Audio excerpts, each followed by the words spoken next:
Começa a partir de agora mais um episódio do Pode Sim, o podcast da categoria metalúrgica, aqui pelo Spotify, também YouTube e pela rádio comunitária Vanguarda 87.5 FM. Episódio de hoje especial, vamos tratar da ocupação da Maesa, antiga metalúrgica Abramo Eberle.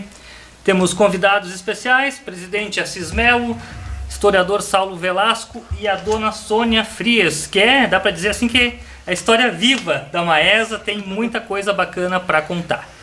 Então vamos começar dando as boas-vindas novamente ao presidente Assis Melo. Bem-vindo novamente ao Pode Sim, presidente. Para mim é sempre uma oportunidade, né, poder estar conversando aqui com aqueles que nos assistem, que nos escutam, né.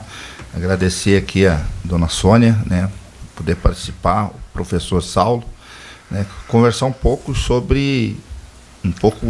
da história do trabalhador e da trabalhadora, né. É preciso que esta lembrança, né, tanto dessa questão da ocupação da Maesa, né, nós vamos falar um pouco aqui mais sobre a questão do Museu do Trabalhador, né. Eu acho que essas questões são questões importantes, né, que a gente possa sempre resgatar a história, né. A história, ela não é, como é que se diz assim, uma ciência que analisa sempre o passado, né, e a história que a gente conta e sempre é importante quando se falar do trabalho, né. Questão essa que às vezes, né, já houve teses, né, fim do trabalho. Como assim fim do trabalho, né? O trabalho está acabando? Como é que é? Da onde sai, né, como se diz assim, o dinheiro, a riqueza, como extrair tudo isso, né, e pensar e discutir dentro de uma oportunidade de ocupar uma antiga empresa para reconstruir de fato o pensamento avançado da cultura do trabalho, não só do trabalho, né, em si, do trabalho braçal, mas daquilo que a gente fala enquanto desenvolvimento socioeconômico, né? É preciso que a gente compreenda esta relação, né, do desenvolvimento socioeconômico e produtivo, porque ele não está único exclusivamente baseado apenas na força do trabalho, mas sim numa visão intelectual do desenvolvimento socioeconômico. Então, essas questões todas, quando a gente vê desenvolvimento da indústria 4.0, ou da precarização do trabalho, ou da dificuldade das relações do trabalho, nós estamos vendo agora, né, vamos conversar aqui, poucos dias, né, o discurso do governo do presidente Lula na ONU, né, dessa questão hoje do trabalho, o da reunião do Lula e o Biden e as centrais sindicais brasileiras, né, para discutir a relação do trabalho, né. E quando nós vamos aqui nos posicionar e nesta questão da ocupação da Maesa, levanta aqui junto com o movimento sindical, de que é preciso o movimento sindical abraçar para si essa questão da constituição do Museu do Trabalhador e da Trabalhadora, exatamente por esta reflexão histórica, presente e futura do trabalho. O trabalho, né, não acabou e não acabará e perdurará por muito tempo, no meu entendimento, enquanto viver a sociedade dos mortais, como a gente diz, né? Então, essa questão são questões importantes, e o desenvolvimento técnico-científico ele é fruto dessas questões todas, né? Então, eu agradeço mais uma vez a oportunidade de estar aqui, né, sentado aqui com pessoas que, né, sou Saulo, daquilo que tem a história, que conhece, que lê e sabe da importância do resgate histórico, né, do trabalho e do desenvolvimento não só de Caxias, mas da região, né? Eu acho que esta é uma questão importante aqui, né, constituir este ciclo, né, do trabalho na nossa região, né? E eu acho que eu acho que o movimento sindical tem que ter este salto assim, né, de que as entidades estão caluniadas, estão, né, massacradas às vezes, né. Então eu acho que são questões importantes que nós vamos procurar aqui em poucos minutos constituir um debate aqui importante que não vai, né, nós estamos iniciando aqui e nós queremos fazer realmente o movimento sindical abraçar de fato, né, a constituição do museu aqui, sem abrir mão do poder público também, porque na verdade o museu ele vai ser um museu público, né? E a Maesa é uma questão pública. Então, são isso, né? Eu me empolgo porque num debate aqui desse tempo todo que eu fui candidato a prefeito, levantei a constituição da fábrica de cultura, né? Então, constituir isso, o que é uma fábrica de cultura, produzir cultura, né?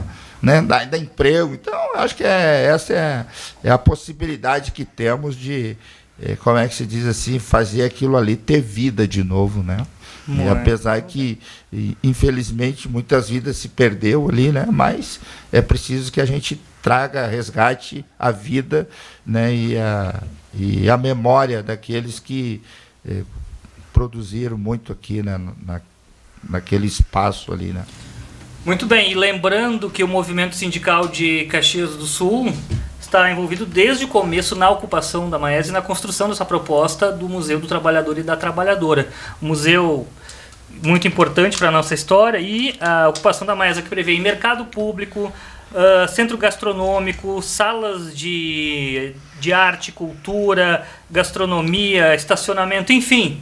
Mas se não tiver, professor Saulo Velasco, um museu que conte essa história, fica parecido com um shopping center. Bem-vindo novamente.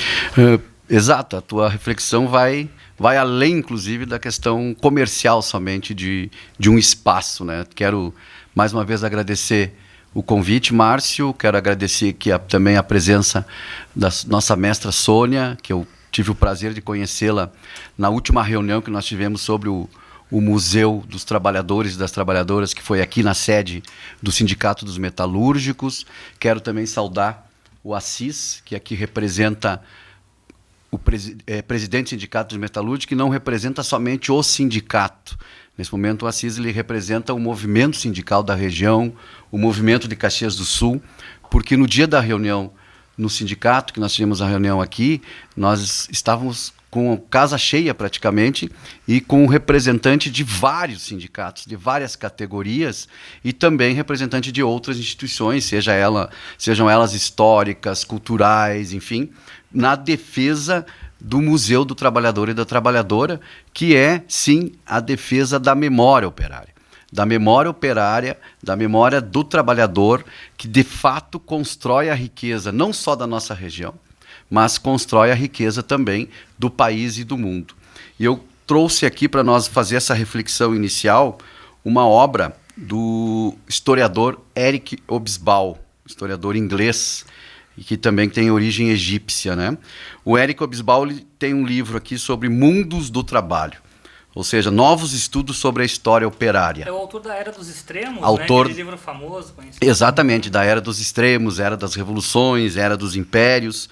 E o Hobsbawm nos traz uma reflexão interessante. Primeiro, com as narrativas. Uma das primeiras reuniões que eu participei sobre a questão do Museu do Trabalhador, nós resgatamos lá a importância de, sim, valorizar o trabalho, sim, valorizar a palavra trabalho, mas valorizar ainda mais a palavra trabalhador. Ou seja, trabalhadores e trabalhadoras, porque o museu é o museu do trabalhador e da trabalhadora. Será o museu do trabalhador e da trabalhadora. E outra questão de narrativas que o Hobsbawm joga e trabalha bastante nesse livro é sobre a questão de mundo do trabalho. E muito se fala em mercado de trabalho. Mas eu sempre falo em sala de aula, sempre converso com meus alunos em sala de aula. Nós temos que tratar como mundos do trabalho, ou mundo do trabalho. Porque mercado de trabalho, na realidade, parece algo como tu falou do shopping ali, algo muito comercial. E o trabalhador é um ser humano. O trabalhador não é uma mercadoria. Ele vende a sua força de trabalho como uma mercadoria, mas ele é um ser humano e transforma aquela matéria-prima em riqueza. Então nós não estamos lá como se fosse um shampoo, um sabonete. Eu brinco muito bem com os alunos nisso aí. Então, na realidade, ao invés de mercado de trabalho, Nós temos que resgatar também o mundo do trabalho. E eu vou deixar aqui para esse início, Márcio, uma frase do Hobsbawm, que é: a história de qualquer classe não pode ser escrita se a isolarmos de outras classes, dos estados, instituições e ideias que fornecem sua estrutura, de sua herança histórica e, obviamente, das transformações das economias que requerem o trabalho assalariado industrial e que, portanto, criaram e transformaram as classes que o executam. Então, essa parte de nós resgatarmos a Maesa, o espaço da Maesa, e, ao mesmo tempo, colocar ali um museu do trabalhador e da trabalhadora, ela vai ao encontro dessa frase e que o Hobsbawm vai pesquisar lá o início da classe operária. Então, ela vai ao encontro dessa frase e nos coloca como os verdadeiros construtores. Os trabalhadores são os verdadeiros construtores da riqueza da cidade e da região de Caxias do Sul.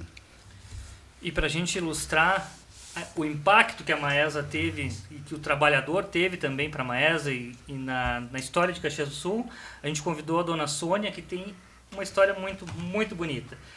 O pai da dona Sônia trabalhou na metalúrgica Abramo Eberle 1, isso, né? Na 1 depois, na 2. Em 1950, quando ela nasceu, ele foi trabalhar na Maesa. E dos 12 filhos, 10 trabalharam na Maesa. Fora que ela tem toda a vivência do entorno, de acompanhar tudo isso. Conta para nós, dona Sônia, e bem-vinda aqui pela primeira vez ao nosso podcast. Obrigado. Eu só queria, antes de entrar nessa parte, colocar à disposição, eu trabalho também, eu tenho essa memória emprestada, digamos, porque eu trabalho com história oral no arquivo histórico. E a gente fez muitas entrevistas com várias categorias de trabalhadores. Então, nós temos entrevistas de pessoas que trabalharam, homens e mulheres, que trabalharam em vinícolas, em tecelagens, na metalúrgica, nas metalúrgicas. Memórias, por exemplo, de mulheres.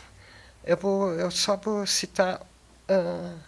lembrei de uma agora, eu vou falar. A dona Graciema Miller, ela trabalhou na Antunes quando ela tinha a fábrica de salame junto com a cantina. Então, bem no início. Ela começou a trabalhar com 8 anos. E ela trabalhava na fábrica de salames. Ela conta isso na entrevista. Ela precisava de um banquinho para alcançar na mesa para trabalhar. Ela começou aí e o que ela ganhava, o salário que ela ganhava era pouca coisa, ela não recebia era o envelope era dado pelo pai, para o pai. E ela continuou na Antunes até se aposentar. Durante toda a trajetória dela na Antunes, o salário que ela recebia ia direto para o pai, mesmo jovem, mesmo com 18, 20 anos. E depois que ela casou, o salário ia para o marido. Ela nunca recebia diretamente o salário dela. Então, tem essa memória no arquivo, no caso aí relacionado à vinícola, e tem memórias de outros trabalhadores tão forte quanto dela, como também tem de agricultores. Sim. Além dessa memória, né, que o arquivo tem, está lá disponível, pode ser utilizado isso no museu, né, como depoimento. São os protagonistas mesmo. A gente tem um acervo fotográfico da história do trabalhador desde o início da imigração. A gente tem uma memória várias entrevistas do Lanifício Janela, sim, que também começou, e aí a participação da mulher é incrível, que quem teve a ideia foi a Ermelinda, sim, né? Sim. Tem essa presença da mulher, não é só a Dídia Bandera, lá do Eberle, mas também tem da Ermelinda. Sim. Né? Então, isso está no arquivo e eu acho que vai... o papel do museu. Tu conhecia essa história, professor Saulo? Tu estava de trabalho infantil, tu está fazendo um trabalho infantil, né? Sim. Eu estou fazendo a pesquisa sobre o trabalho infantil aqui na região, né? E essa história da Graciema Miller eu não conhecia. Olha aí. Não conhecia. Inclusive, eu anotei aqui para que, posteriormente, a gente vá conversar sobre essa história aí. Talvez tu vai encontrar outras entrevistas, porque tinha, na Eberle mesmo, tinha essa coisa do antes de vir o Senai, né? Sim. Quando era ainda só a Fábrica 1 e ainda a fábrica só de madeira, né, que está lá em cima. Então, os pais levavam os filhos para trabalhar, e isso era aceito, para aprenderem uma profissão. Sim. Então, nem sempre eles tinham um salário, geralmente não. Então, a gente tem muitas fotografias da Eberle, no caso seria na Fábrica 1, de crianças trabalhando, sim. Além de mulheres que trabalhavam em casa, que eram chamadas as brunideiras, as que, isso em fotos, né? Sim. Que elas poliam as peças de metais para depois ser vendidas e no mercado, né? Sim. Então tem essa presença do trabalho infantil, que a gente tem fotos, e tem também do trabalho de mulher. A mulher, eu acho que tem que ter uma parte especial do trabalho da mulher, porque na agricultura também ela vai ser muito importante, e a mulher sempre trabalhou a mulher, ainda desde a mulher imigrante, depois as primeiras descendentes, não digo a classe econômica mais abastada, né? Mas a mulher tem a participação da mulher no trabalho, além do trabalho doméstico, acompanha a história do trabalho em Caxias, né? E também no comércio. Sim. É muito legal resgatar isso, sabe? E a gente, além dos documentos, tem essa memória viva que eu acho que dá alma. Exato. Né? Da alma, da coisa a veracidade do testemunho, da vida, né? Então, Perfeito. A gente já tem uma ideia aqui nesse começo da importância desse museu para resgatar essas histórias. Exato. Que a gente não conhecia e chega a se arrepiar de ouvir esse pequeno relato, né? Imagina o que não tem por aí. Como tu falou, tem a Didia Bandera, tem seu papel, empreendedor e tal, mas quantas outras histórias temos de mulheres, aí né? que estão escondidas ali. Esse museu vai recuperar isso. E a história das tecelagens, né? Tanto dos tecelões como das tecelãs. Sim. Né? E eu ia chegar nesse ponto, né? Perguntar para... Não, eu só queria falar... Sim, né, e depois eu ia perguntar para falar desse resgate, a história oral, mas antes disso não foi só vou trabalhar na Maesa e tal, tem todo o histórico da família ali, de morar perto do pai, dos irmãos trabalhando... até chegar nesse resgate oral. Então, tu quer que eu fale um pouquinho das minhas memórias? Das suas memórias com a Maesa. Da memória com a Maesa. Bom, a minha memória está muito ligada ao meu pai, né? Meus irmãos. Meu pai, ele começou a trabalhar na Fábrica 1 ainda, aí por 1946, né? Ele entrou lá como aprendiz, ele era novinho, né? E ele fala isso na entrevista, a gente tem a entrevista dele no arquivo e ele falava para nós. Então ele começou a trabalhar como limpando a seção, tá? Aqui na Fábrica 1. E ele foi, parecia que era era um processo, né? Então, limpando a seção, daí ele foi para a seção de mecânica, começou a trabalhar com os mestres na mecânica, né? E foi crescendo, né? E ele tinha muito interesse, ele estudava muito, né? Ele amava o que fazia e amava a Ebert, né? Então, ele começou na seção de mecânica. E daí, em 48, daí começou a Fábrica 2, né? Ficou pronta e muitas seções da Fábrica 1 foram transferidas para a Fábrica 2. E entre elas foi a mecânica. Então, meu pai começou a trabalhar na metalúrgica, na Maesa, em 1950, quando foi transferida.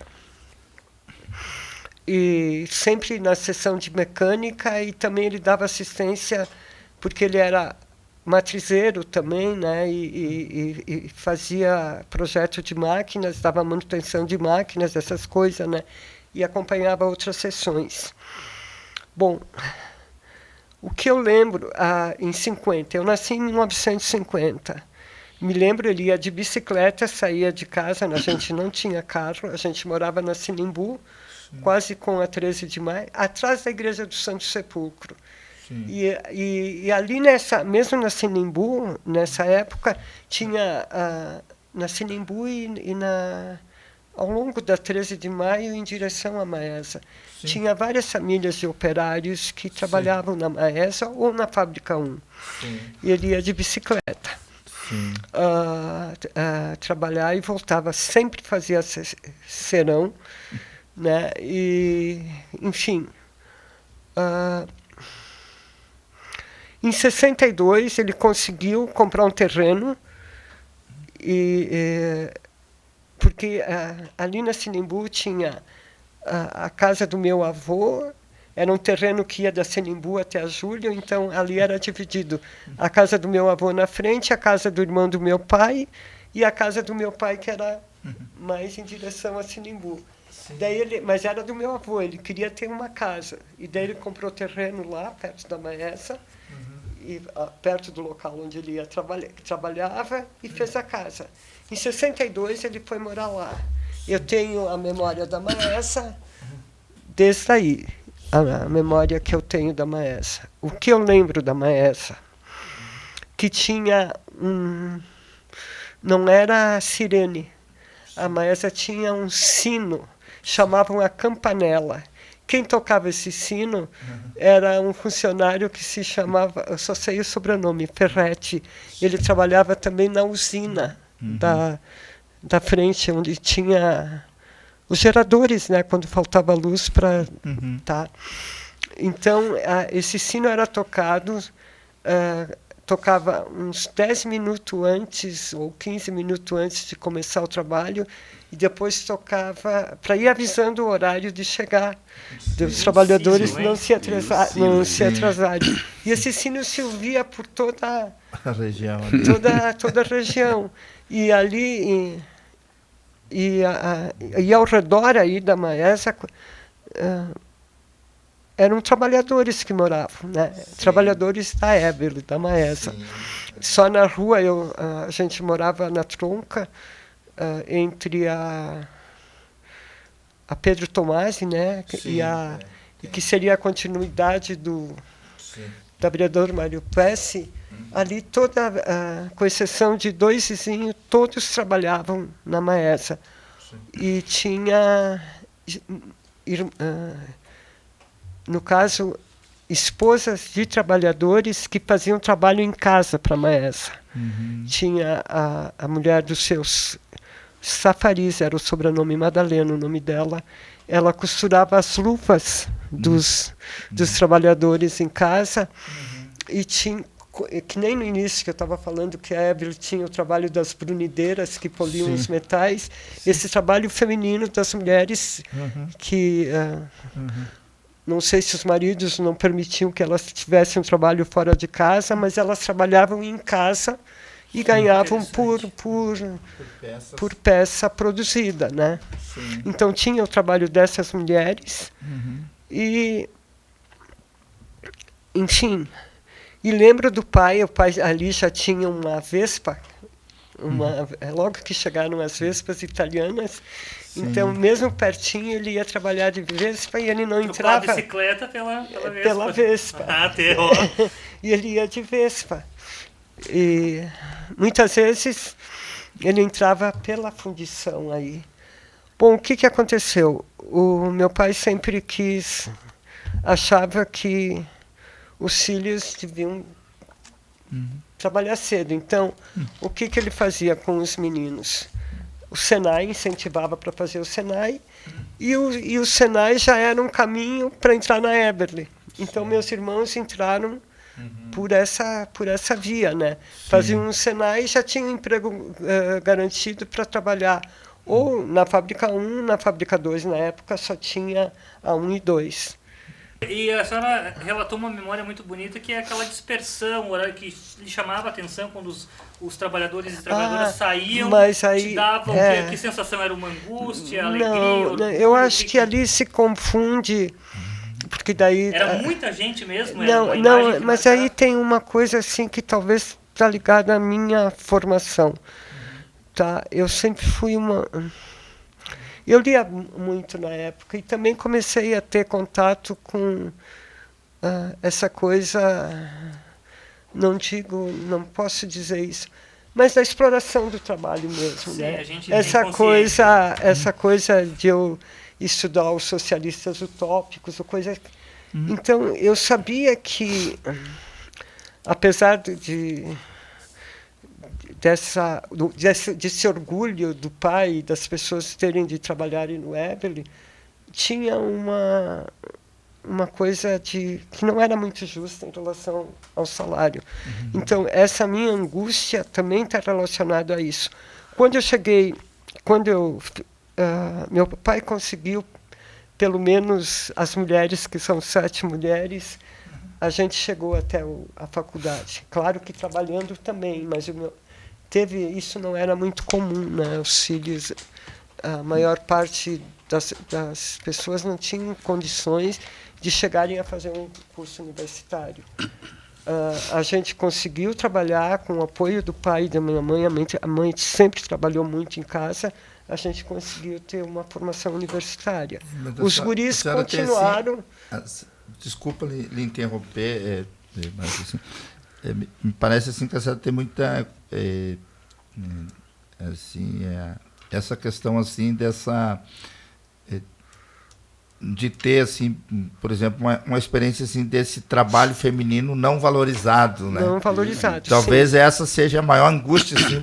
Não, hoje vendo, e a senhora já percebia na época que no caso assim, embora a sua família, seu pai, seus irmãos trabalhassem na empresa, mas como é que se diz? Mas tinha o trabalho feminino também ali, de apoio e como é que se diz assim? Exatamente, o trabalho da minha mãe em casa. Não era tão valorizado, como é que se diz assim? As mulheres não iam para o Senai. A mulher não ia para o Senai, exatamente, a mulher não ia para o Senai. O meu pai e a minha mãe queriam trabalhar fora, mas a mentalidade do meu pai achava que não, ele era o provedor. Sim. O trabalho da mulher era em casa. Sim. Mas a minha mãe trabalhava em casa e tinha uma renda. Ela costurava, sim, tinha uma renda que vinha da costura. Sim. Ela tinha, na época de verão, então sim, ela fazia geleias, marmeladas, essas coisas todas para auxiliar. Mas não podia trabalhar fora. Mas não podia, mas tinha, além de trabalhar, de todo o trabalho doméstico, né, ela também gerava uma renda. Sim. Que não podia trabalhar fora, mas dentro podia. Exatamente. Como é que se diz, aquele trabalho dela ajudava na casa, na renda da família. E ela sempre diz, o meu sonho é trabalhar fora, mas não. Sim. Isso não era. Mas outras mulheres podiam, né? Bom, então relacionado a isso, quando eu comecei a trabalhar na Maesa, que na seção de faturas, né? Essa seção estava com a Plácido, mas a gente entrava por aquele portão de saída. Sim. Então, ali passava todos os trabalhadores de todas as seções da Maesa. Sim. Então, aquilo... o que eles saíam? Eles saíam assim, rápido, cansados... Sim. Cansados, preocupados, era a expressão que tinha, tanto nas mulheres quanto nos homens. Mas, ao mesmo tempo, tinha uma coisa que que parecia que compensava, que era a garantia do trabalho. Sim. Eles estavam trabalhando. Sim. E a outra coisa, estavam trabalhando na metalúrgica Abramo Eberle. Sim. Que isso dava status. Dava um status. Sim. E tinha todas aquelas garantias que não eram todas as empresas que tinham, né? Sim. o salário, né, a garantia do salário, mesmo com as leis trabalhistas, né, nem todas tinham essa coisa. E tinha aquela coisa, aquele sonho de chegar a ter um nome na placa dos 25 anos e dos 50 anos, né? Sim. Então isso era... Sim, era o objetivo, não, quase. puxa, trabalhar 25 anos numa metalúrgica é porque Aham. eu tenho algum valor, ou 50, imagina. Imagina. Né? Eu tenho essa coisa, né? Sim. Meu pai tinha... Ele acompanhou toda essa evolução da Eberle e ele diz isso na entrevista: o Eberle era a minha paixão. Sim. Então ele trabalhou até, acho, 1992, ele viu toda essa mudança que houve e isso magoou muito. Sim. Ele, e até a maneira como Sim. essas pessoas mais antigas, né, foram tratadas, que eles não demitiam, mas eles usavam de um mecanismo que fazia com que as pessoas se demitissem, entende? Eu não sei como explicar. Sim. Né, era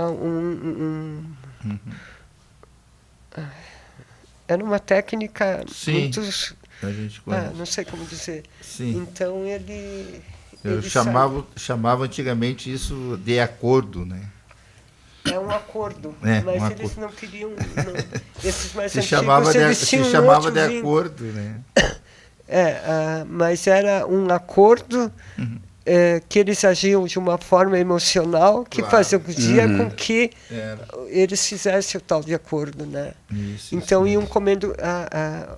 eu lembro que o pai chegava em casa e dizia: hoje foi tal pessoa, né, que era amigo, Sim. que trabalhou com ele. Sim. Né? Então isso machucou. É. Né? Os círculos de amizade, de companheirismo que tinha, e assim, foi, né? E e isso, aos poucos se isso desfazendo. foi muito marcante, né? Depois Sim. de mais de 50 anos de Evelyn, imagina, né? Sim. E não é só o caso do meu pai. Sim. Além, o pai fala isso, né? Sim. Que o Evelyn era a minha paixão, Sim. porque tinha essa coisa... Ele conseguiu se aprofundar na profissão dele, se tornar um funcionário especializado. Sim. E isso não era só a coisa do dinheiro, da garantia do trabalho, era uma satisfação pessoal. Né? Sim. Eu queria perguntar, com base nessa sua história para o professor Saulo, a gente tem um relato de uma época como é que a pessoa se apegava, lidava com o trabalho. Isso vai mudando, né? Vai. Hoje em dia não é a mesma coisa, a pessoa se ficar 3, 4 anos, 1 ano, tá bom.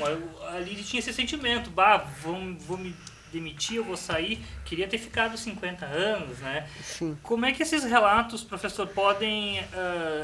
a gente pode entender também essa mudança e pode ajudar ainda dentro do Museu do Trabalhador e da Trabalhadora a ir mudando ou dando essa ideia para a gente de como é que funciona esse processo histórico da nossa relação com o trabalho? Uma coisa interessante que foi, eu quero resgatar aqui algumas coisas que a dona Sônia falou em relação ao trabalho infantil também, né? E em relação à própria questão da família também, que esse trabalhador mudou bastante. Esse trabalhador ele se sentia praticamente na obrigação, né, nessa obrigação de se manter dentro do trabalho, porque também tinha, né, essa família que, como o homem na época era o provedor, como se dizia, e também não se reconhecia, né, o trabalho feminino, não era reconhecido desta maneira, né, a mulher tinha que ficar em casa e mesmo fazendo os serviços domésticos. Além desse serviço doméstico, trabalhava mais ainda com outras áreas, em outras áreas para poder dar sustento e aumentar a sua renda. Tem uma palavra muito interessante, como eu falei no início das palavras, das narrativas, que é a própria questão dos filhos, né, da prole desse trabalhador. Por exemplo, o termo proletário, ele vem da prole. E os filhos, eles servem para isso mesmo, para dar uma extensão ao trabalho do adulto. Como foi o depoimento aqui sobre... eu anotei aqui a dona Gracema Miller, que era de uma outra indústria alimentícia, que ela trabalhava com uns 8 anos e não recebia, e esse salário, esse envelope ia direto para o pai. Então seria uma extensão desta prole, ela fazia parte da prole, e ao mesmo tempo dava o que? A garantia que o pai fosse continuar na empresa. Então, quando surgiu essa palavra proletário, lá ainda com o Marx e o Engels, que, chamando os trabalhadores de proletários, ele se referia a essa extensão que era o trabalho infantil. Ao mesmo tempo, a gente vai notando na história que as palavras vão mudando, vai se dosando a pílula, para inclusive aumentar a própria exploração. De proletário passou para trabalhadores, de trabalhadores passou para funcionários, onde executavam uma função, cada um com a sua função. De funcionários, hoje nós temos colaboradores, que é a palavra colaborar, mas como colaboradores? Na verdade, os colaboradores são os trabalhadores, são os que produzem a riqueza. O colaborador, para mim, na minha visão, colaborar é quando a gente trabalha junto. E nós vamos receber os resultados juntos, inclusive. Então, o colaborador ele só é para trabalhar, mas quando for para receber o resultado, ele não é mais colaborador. Então, vai se dosando a pílula ao longo do tempo e aí vai se transformando as relações de trabalho. E essas relações de trabalho que antes eram um orgulho tu ficar 25, 50 anos, hoje o trabalhador ele não vê desta maneira. Nós temos todos os avanços da tecnologia, os avanços que foram ao longo do tempo acontecendo, e hoje os trabalhadores, por exemplo, ficar 5 anos numa empresa ou 6 anos numa empresa, no máximo 10 é muito, porque as relações do trabalho também vão se tornando, e as relações sociais, elas vão se tornando mais líquidas, vamos dizer assim. E não existe aquela relação, por exemplo, de também o trabalhador ficar pensando no seu companheiro de trabalho, como a senhora acabou de citar ali, hoje foi o fulano, amanhã pode ser eu. E assim, essa pressão que sofria, uma pressão psicológica, é como se fosse um assédio moral mesmo, um assédio moral que acontecia e chegava um momento que não tinha outra coisa para fazer a não ser aceitar aquele acordo. E aceitar aquela acordo de forma dolorida, inclusive. De forma dolorida, porque passou quantos anos dentro da empresa? Hoje não existe mais isso. Não existe mais isso. As explorações hoje estão com uma outra característica também. As explorações vão além do tempo, além do relógio, além de bater o cartão, além de colocar o dedo lá na máquina, porque as explorações também estão aqui, ó. Tu continua trabalhando muitas vezes aqui. Trabalhar de casa continua. Trabalha de casa forma, né? E o horário depois que tu saiu da empresa, inclusive. Então mudaram, mas a exploração continua. A exploração continua. Muito bem, a gente tá muito boa a conversa, tá muito bom esse episódio. Já vou encaminhando pro final, porque a gente já tá quase 1 hora conversando, né? Mas pode... Eu acho que isso... Até porque eu acho que tem uma diferença, né? Dessa relação patrão-empregado, no caso aqui da nossa região, é que não havia uma diferença muito grande entre o patrão e o empregado. A convivência era muito perto, mais próxima, muito próxima, né? Então, o patrão era o dono da empresa, mas ele também trabalhava no lado eram menores, o que era a metalúrgica no início, né? O que era o de Antônio no início, né? Então, ele trabalhava ali, comia junto com ele, e isso foi modificando. Então, essa relação, ou mesmo foi modificando, daí o patrão só vinha visitar as sessões, até que nem visitar mais vai, e ficou afastado. O trabalhador não ficou mais próximo do patrão, né? Então, não tem essa ligação afetiva que meu pai e os trabalhadores em geral da Eberle tinha, da geração até a geração do meu pai, não tem mais isso, essa proximidade. Não existe mais. Né? Muito bem. Então, Dona Sônia, a gente vai ter que convidá-la para um próximo episódio, né? Porque tem vários relatos aí. A gente vai fazer uma série especial, porque tem vários personagens envolvidos que vão participar sobre a ocupação da Maesa também como um todo. Já fica o convite aí para um próximo programa, pode ser? Pode ser. Uma expressão que o presidente Assis sempre fala em outras oportunidades, assim, se a gente, enquanto trabalhador, não conta a nossa história, quem é que vai contar, né, presidente? Eu acho que Obrigado novamente por ter vindo. Vamos aproveitar para fazer o encerramento. Eu até que, escutando assim a Dona Sônia aqui, né, a gente vai nos dando conta assim, do quanto a mão de obra feminina foi importante para o desenvolvimento aqui, como é que se diz assim, praticamente como um acessório e sem a devida importância e sem a devida valorização. Porque constituir o desenvolvimento de uma família, às vezes a gente olha assim, o trabalho só dentro da fábrica, né? O trabalho, como é que se diz assim, quer dizer, né? Mas daí tu pega assim, ó, ela falando da mãe dela, né? Então, minha mãe fazia geleia, costurava, fazia isso, né? E isso, como é que se diz assim, ajudava na renda da família, né? E às vezes a gente diz assim, eu não trabalho em casa, né? Como que para nós hoje ainda, essa cultura de que uma grande parte das mulheres ainda, o trabalho doméstico ou trabalhar em casa não é trabalho. Porque eu quero dizer, só vale o trabalho fora. Ó, o que vale para mim, porque é o seguinte, ó, porque me parece muito ainda da busca da liberdade, né? Da liberdade, ó. Se eu não ir trabalhar fora, eu continuo aqui dentro de casa. E isso aqui para mim não é trabalho, entendeu? Porque não via valor naquilo ali. Dona Sônia, então se trabalhar em casa da mulher mascara algumas coisas, aí, algumas questões, o próprio salário baixo, como é que é isso? Mascara, porque digamos assim, com a renda dela,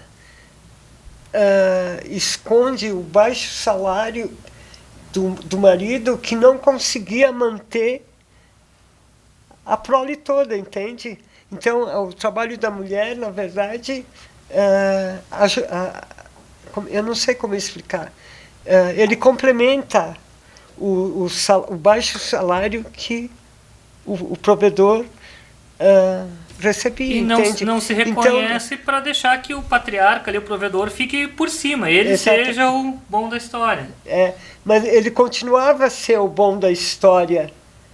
Ele continua porque o trabalho da mulher não é valorizado, mas o que ela contribui, o que ela contribui não deixa transparecer que o salário do provedor não é suficiente para manter toda a prole, entende o que eu quero dizer? É isso mesmo, da mais-valia. O nosso professor de história pode explicar melhor como é que funciona isso ali no prático, ali, né? Esse exemplo que a Sônia deu. Muito, muito interessante esse exemplo da mais-valia, porque a gente consegue, né, perceber e de fato o metalúrgico ou o trabalhador da indústria, ele consegue entender o que é mais-valia, somente com uma pequena explicação. O que acontece é que, na realidade, não se explica dessa forma, como a dona Sônia acabou de nos lembrar. Por exemplo, o que é a mais-valia, que não seja e sim o mais-valor, ou o sobre-trabalho? O que sobra, por exemplo, nós vamos pegar, por exemplo, para produzir um carro. Nós vamos ter produção de um carro. 30% da produção desse carro são as matérias-primas. As matérias-primas, a energia, tudo que é necessário para a produção. Vamos usar uma conta mais fácil. O professor de história dificulta na matemática. Vamos usar 10%, porque a taxa de salário hoje está menor, chega a 1,5%. Mas vamos usar como se fosse 10%. 10% para pagar salário, para transformar aquela matéria-prima em produto. 30, 10, 40. O que sobrou? 60%. 60% é a mais-valia. 60% ela sobrou para quem? Para o trabalhador? Não. sobrou para o patrão. Que ele vai dividir para o trabalhador? Não. Vai dividir com outros patrões, com a burguesia comercial, com os bancos, com o Estado através de impostos. Mas quem produziu isso tudo foi o trabalhador. Isso se reflete no tempo. Dá para se dizer que um dia da semana o trabalhador já se paga o seu salário. O resto, ele trabalha de graça. Muito bem. Vamos ter que encerrar. A gente já falou que vai retomar esse assunto, porque tem muita história para contar. Então, agradeço muito a sua presença, professor Saulo Velasco, novamente aqui no Pode Sim. Eu que agradeço o convite. Conte comigo sempre. Muito bem. Agradecer a sua primeira participação aqui no Pode Sim, dona Sônia, que seja a primeira de muitas, porque a gente quer ouvir outros relatos. E muito obrigado e parabéns pelo seu trabalho. As memórias relacionadas à Maesa e também o seu trabalho aí desse resgate da história oral, esse resgate da história da Maesa também. Parabéns e obrigado. Eu que agradeço e agradeço assim até de ter essa oportunidade de divulgar essa memória toda que está no arquivo, está resgatada. Acho que a gente tem lá dentro, só do trabalho, uns 100 anos de memória, desde lá do início. E que né? em breve Então, tudo isso vai estar ilustrando, aí, vai estar fazendo parte do nosso Museu do Trabalhador e da Trabalhadora. Isso aí. Obrigada. Muito obrigado, dona Sônia. E obrigado também a todo mundo que nos acompanhou pelo Spotify, pelo YouTube e também pela Rádio Comunitária Vanguarda 87.5 FM. E até o próximo episódio do Pode Sim, o podcast da categoria metalúrgica.